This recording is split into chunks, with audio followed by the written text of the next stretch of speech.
আজকের নিবেদন গোপাল ভাঁড়ের গল্প সংকলন থেকে নির্বাচিত একটি মজার গল্প গোপালের ঘরে চুরি।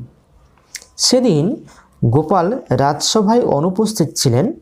তা দেখে রাজা কৃষ্ণচন্দ্রের মাথায় এক মতলব এসেছে। তিনি সভাসদদের উদ্দেশ্যে বললেন, তোমরা কেউ কি গোপালের বাড়ি থেকে কিছু চুরি করে আনতে সক্ষম হবে?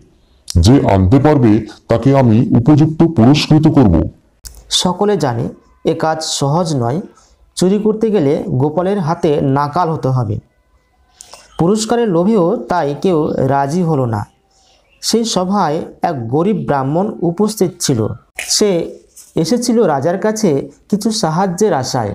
রাজার কাছ থেকে পুরস্কৃত হবার লোভ সংবরণ করতে না পেরে সে তৎক্ষণাৎ রাজি হয়ে গেল। বলল, মহারাজ, আমি গোপালের ঘরে চুরি করতে রাজি। সেই ব্রাহ্মণটি ভোর রাতে গোপালের বাড়িতে গিয়ে সিঁধ কেটে ঘরে ঢুকে গেল। গোপালের কানে আগেই পৌঁছে গিয়েছিল এই চুরির সংবাদ। তাই রাত জেগে প্রস্তুত হয়েই বসেছিলেন। একটা মাটির হাঁড়িতে বিষ্ঠা পূর্ণ করে সরা ঢাকা দিয়ে তার উপরে রেখে দিয়েছিলেন কয়েকটি মুদ্রা।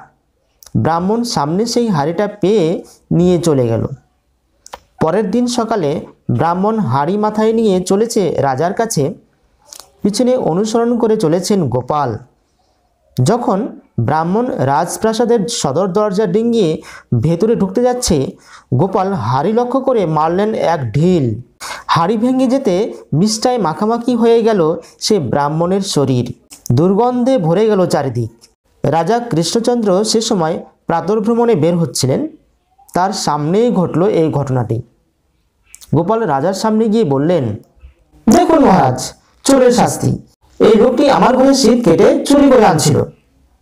লোভের বশবর্তী হয়ে জবর নাকাল হয়েছে ব্রাহ্মণটি।